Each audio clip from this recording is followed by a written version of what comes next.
Confirmed, kasabay ng birthday celebration ni Bossing Vic Soto kanina, inanunsyo niya na buntis ang misis niyang si Pauline Luna. Narito ang aking chika. Isang dance number ang pabuena mano ni Bossing Vic Soto para sa kanyang 63rd birthday celebration sa Itbulaga kanina. At sa dance numbers naman ni Alden Richards at May Mendoza, nakisabay sa isang video ang anak ni Vic na si Oyo, kasama ang misis na si Christine Hermosa at kanilang mga anak. May pabati rin ang mga chikiting. Hataw din sina Danica, Vico at Paulina.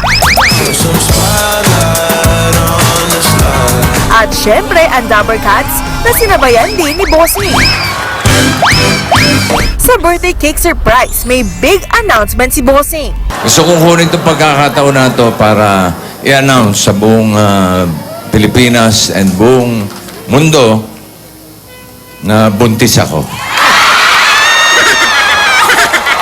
Hindi po ako, ang aking asawa ay buntis.